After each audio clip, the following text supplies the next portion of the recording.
Bapa, Putra, dan Roh Kudus. Amin.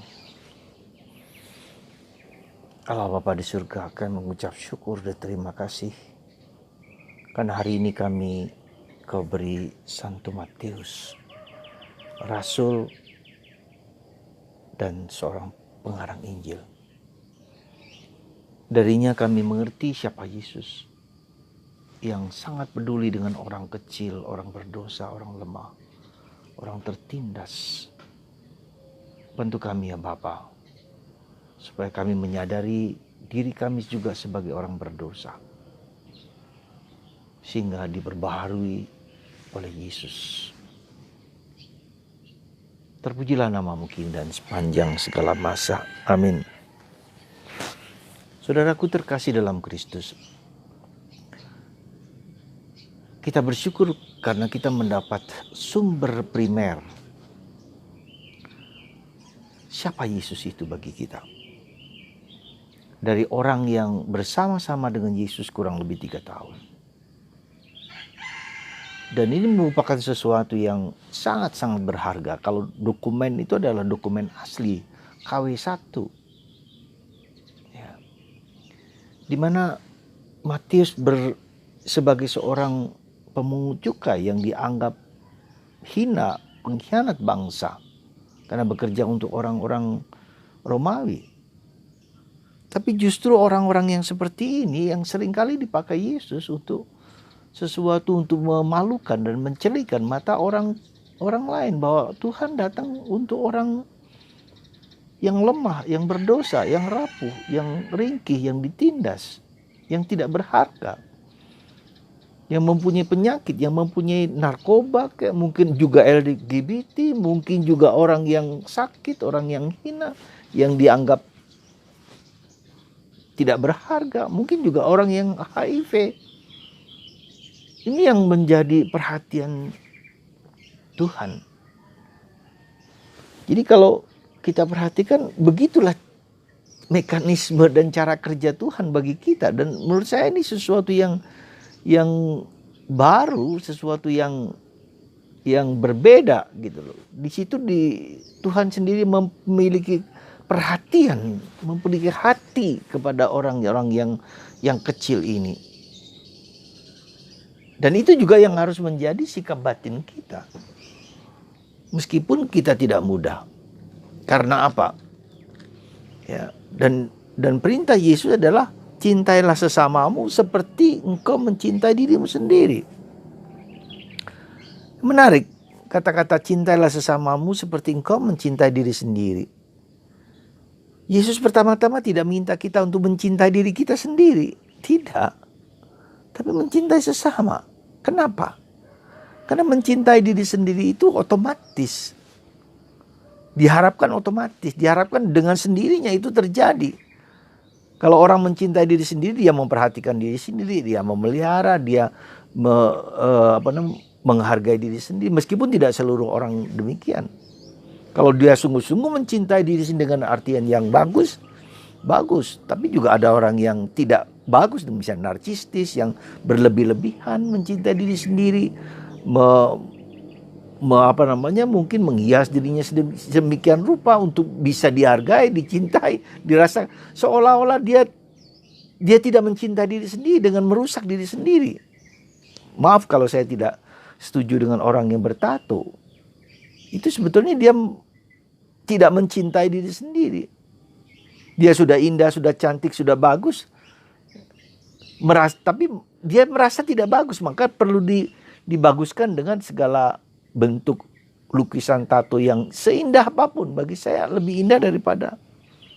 Jadi cinta diri sendiri itu adalah sesuatu yang normal. Maka Yesus mengatakan, kalau kamu ingin berharga, keluarlah dirimu sendiri. Keluar dari diri kita sendiri. Mencintai orang lain. Siapa yang paling dekat dengan kita? Ya, pertama anggota keluarga kita. Jadi tidak fokus ke sendiri, karena dengan sendirinya itu maka betapa beratnya, karena ini sesuatu yang normal, sesuatu yang alamiah. Maka Yesus mengatakan dobrak, ya, keluar. Demikian juga diri kita sendiri, demikian juga keluarga, demikian juga gereja, demikian juga lingkungan, demikian juga institusi lain-lainnya. memperhatikan orang lain, khususnya di situ kita perhatikan, kita lihat Yesus adalah, Matius menunjukkan bahwa Yesus memperhatikan orang-orang yang berdosa. Aku datang untuk orang-orang berdosa. Suatu perintah yang tidak mudah karena kita cenderung untuk melihat otomatis ke diri sendiri.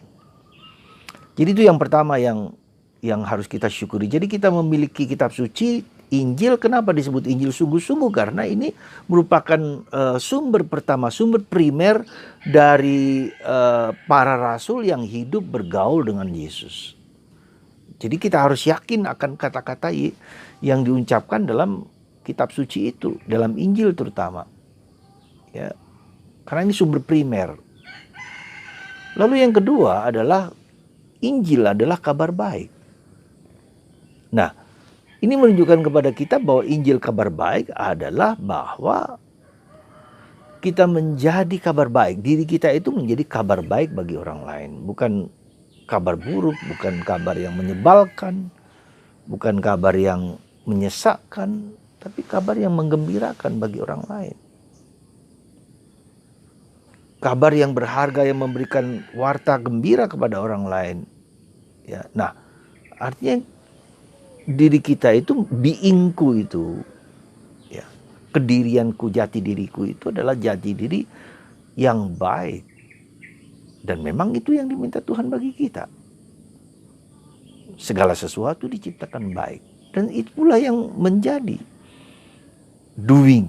Ya, beingku menjadi doingku. Ya, nah, tentu kita tahu bahwa being ini tidak selalu semuanya bersih, murni. Ada banyak hal yang kotor, jelek, berdosa, lemah, rapuh. Nah, disitulah kita melihat bagaimana aspek peranan Tuhan Yesus sendiri yang sungguh-sungguh ingin mengubah batin kita gitu, masuk dalam diri kita. Ya. Kita baik, tapi tidak sempurna. Nah, disitulah Tuhan, penyelamat dan penebusku itu secara personal masuk di dalam diriku, mengubah. Ya, dan itulah berarti kita mengolah hidup kita. Menerima diri kita apa adanya, entah baik, entah buruk, entah tidak, kita terima. Dalam bahasa yang disebut, kita berdamai dengan diri sendiri. Kita berdamai dengan masa lalu kita. Kita berdamai dengan berdosa kita. Kita berdamai dengan keadaan kita. Lalu kita penolakan terhadap segala kekurangan kita. Itu membuat kita menjadi tidak damai. Menjadi gelisah, menjadi cemas. Lalu menimbulkan false self. Ya, jati diri yang keliru. Membangun kesan-kesan diriku yang ingin dihargai oleh orang lain, merasa ingin dihargai, merasa ingin dicintai, merasa ingin membuat ilusi-ilusi pribadi yang seolah-olah itulah harga saya. Ya, pura-pura atau bukan pura-pura, tapi sesuatu yang kita ciptakan, gambaran diri kita yang keliru, false self. Ini berbahaya. Jadi kalau kita perhatikan dalam Injil tadi, Tuhan menyelamatkan orang yang apa adanya, dengan segala dosa, dengan segala kekurangan. Orang berdosa. Nah, orang yang jujur seperti inilah yang dapat diselamatkan Tuhan. Tuhan membutuhkan kejujuran kita untuk menerima diri kita apa adanya. Di samping kita menjadi damai, lalu kita mohon kepada Tuhan supaya Tuhan masuk dan membebaskan aku. Jadi proses hidup rohani kita adalah proses untuk menjadi jujur dengan diri sendiri, untuk menerima diri sendiri apa adanya, untuk berdamai, untuk reconcile with myself. Dan kita persembahkan kepada Tuhan. Dan itulah keselamatan. Tuhan menerima aku apa adanya. Tidak seperti yang ku bayang-bayangkan. Tidak seperti ilusi-ilusi yang ku bayang-bayangkan. Aku menciptakan sesuatu yang seolah-olah itu diriku. Bukan diriku. Tapi gambaran bayang-bayang dalam diriku. Fantasi, imajinasi. Misalnya popularitas. Ya, misalnya kekayaan yang hebat. Orang menyebut sultan dengan segala harta benda yang itu semua sesuatu yang eksternal, sesuatu yang ilusi-ilusi yang diciptakan oleh iblis membuat kita menjadi seolah-olah berharga. Hargaku adalah sesuatu yang ada pada diriku, bukan. Hargaku adalah bahwa aku dicintai, dikasihi oleh Tuhan dengan segala dosa, kekurangan, dan keterbatasanku. Dan Tuhan menerima aku apa adanya. Juga dengan segala kelemahanku, dengan segala dosaku. Mari saudara kita mohon rahmat supaya kita sampai kepada pengenalan diriku yang sejati ini. Self-knowledge. Tanpa itu, Santa Teresa Avila, kita tidak mungkin menjadi kudus, menjadi baik, menjadi suci. Mari kita jujur pada diri kita sendiri apa adanya di hadapan Tuhan, juga di hadapan sesama. Nggak perlu mencipta-ciptakan, memfabrikasi, mengilusi tentang siapa kita. Kita adalah orang yang lemah, orang berdosa di hadapan Tuhan, dan Tuhan suka dengan orang-orang yang demikian, seperti Matius. Dan akhirnya dia dipakai Tuhan untuk mewartakan siapa Yesus itu sesungguhnya. Dan itulah kita bersyukur, sangat bersyukur dengan Matius dan pengarang Injil lainnya dan kitab suci lain. Paulus juga luar biasa. Jadi selain kita mengenal Yesus, kita juga mengenal diri sendiri. Selain kita mengenal diri sendiri, kita juga mengenal Yesus, supaya Yesus masuk dan mengubah diri kita seperti yang Ia inginkan, bukan seperti yang ku inginkan, false self, halus menjadi true self, jadi diri yang sesungguhnya.